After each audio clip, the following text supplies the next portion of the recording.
Baiklah, Assalamualaikum warahmatullahi wabarakatuh.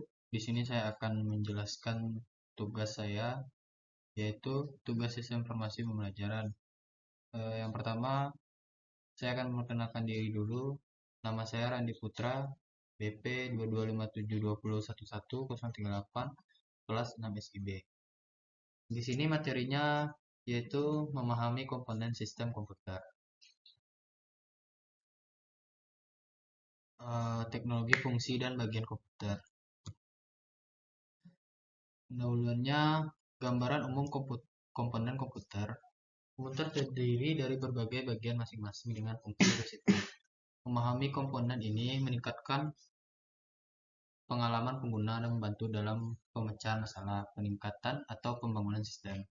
Kemudian kategori komponen: perangkat input, breadboard, mouse, perangkat output, monitor speaker, unit pemrosesan, CPU atau GPU, perangkat penyimpanan, HDD atau SSD.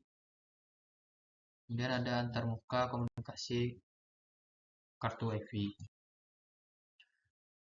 Kemudian ada layar komputer. Fungsinya yaitu menampilkan keluaran visual dari komputer.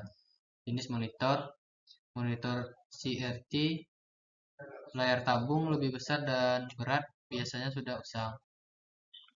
Kemudian monitor LCD atau LED, layarnya tipis dan ringan, lebih hemat energi. Kemudian ada monitor OLED, layar dengan warna yang lebih tajam, biasa digunakan pada monitor kualitas tinggi.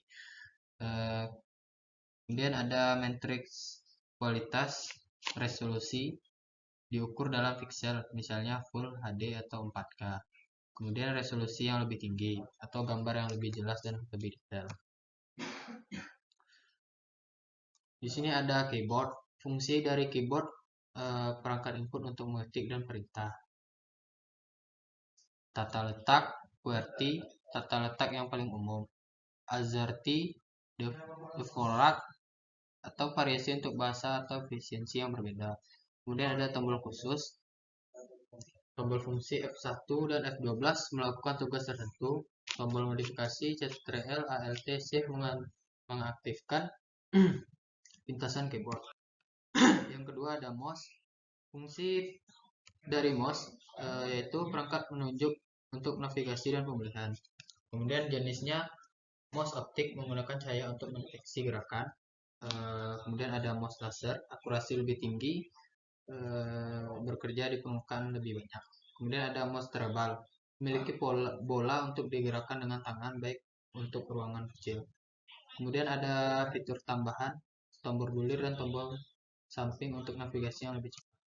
Yang ketiga ada motherboard. Fungsinya papan sirkuit utama yang menghubungkan semua komponen. Kemudian ada chipset. Chipset mengelola aliran data antara CPU, memori, dan peripheral.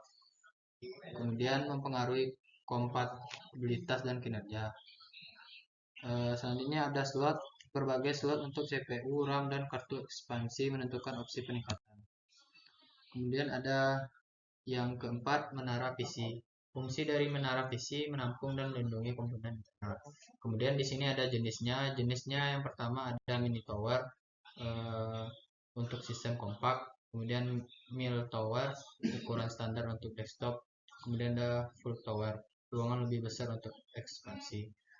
Kemudian ada pertimbangan aliran udara. Ventilasi yang baik mencegah overheating. Kipas yang ditempatkan secara strategis mendorong aliran udara yang efisien.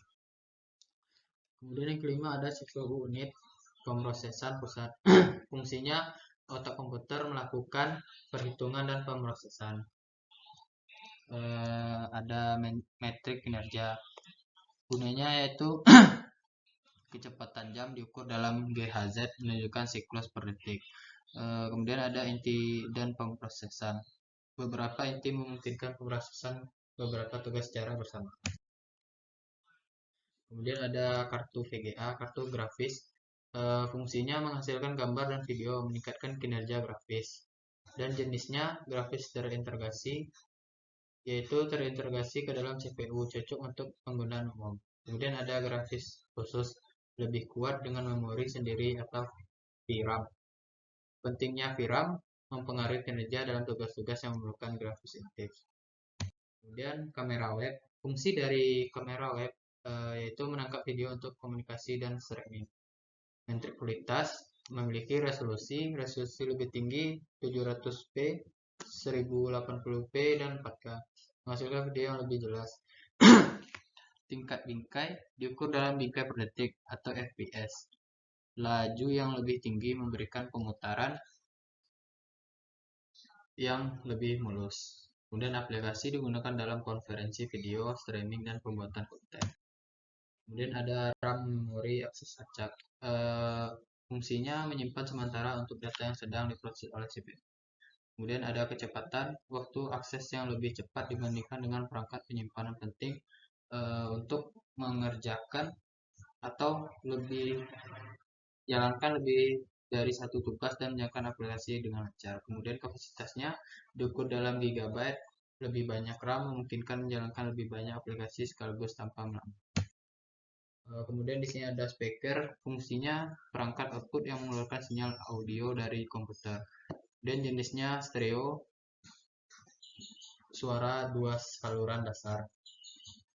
Kemudian ada suara surround, beberapa speaker untuk pengalaman audio yang imersif. Kemudian di sini ada opsi konektivitas, jack 3,5 mm, USB dan Bluetooth untuk pengaturan yang fleksibel. Kemudian kipas komputer, fungsinya menjaga komponen tetap dingin dengan mengedarkan udara. Jenisnya kipas casing, mengolah aliran udara secara keseluruhan. Kemudian pendingin CPU, khususnya untuk mendinginkan prosesor. Arah aliran udara, kipas dapat dikonfigurasi untuk menarik udara dingin atau mengeluarkan udara panas. Aliran udara yang baik sangat penting untuk umur panjang komponen. Kemudian di sini ada catu daya, fungsinya mengkonversi daya listrik menjadi daya yang lebih dapat digunakan oleh komponen. Dayanya menunjukkan daya maksimum yang disuplai, penting untuk stabilitas sistem. Kemudian ada peringkat efisiensi, sertifikasi 80 plus, menunjukkan seberapa efisien SU mengonversi daya perangkat yang lebih tinggi, menghemat biaya listrik dan peningkatan keandalan. Kemudian di sini ada kabel HDMI, fungsinya mengirim sinyal audio dan video dari komputer ke monitor.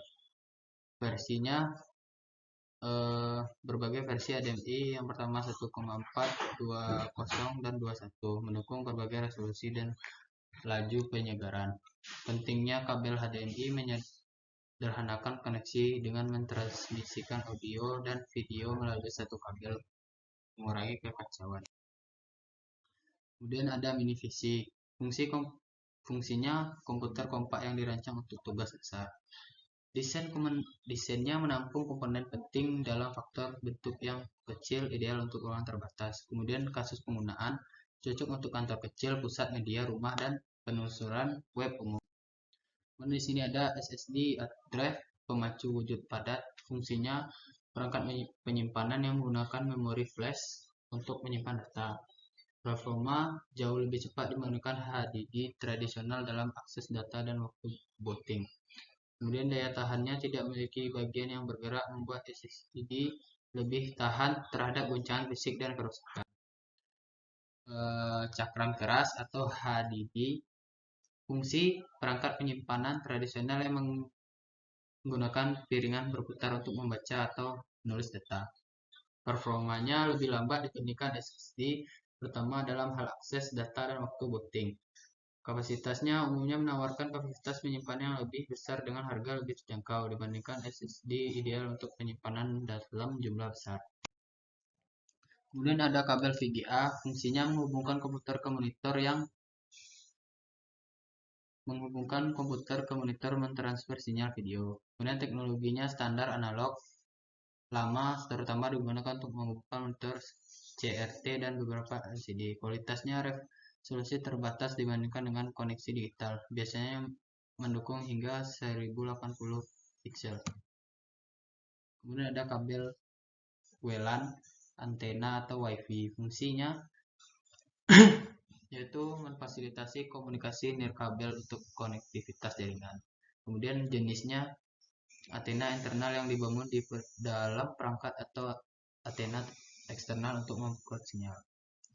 Pentingnya memungkinkan perangkat untuk terhubung ke jaringan Wi-Fi, memberikan akses internet dan komunikasi dengan perangkat lain. Kartu Wi-Fi atau VCI fungsinya menyediakan konektivitas jaringan kabel untuk komputer desktop. Instalasi dipasang ke slot VCL yang tersedia pada motherboard. Fiturnya mendukung berbagai standar Wi-Fi, misalnya Wi-Fi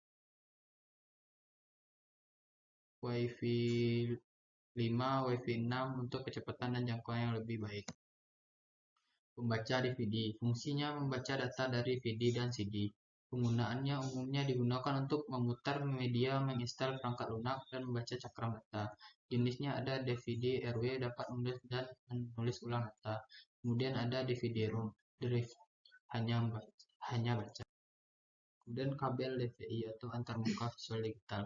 Fungsinya menghubungkan monitor digital ke komputer mentransfer sinyal video. Jenisnya DVD-D, hanya digital, DVI hanya analog. DVI terintegrasi baik digital maupun analog.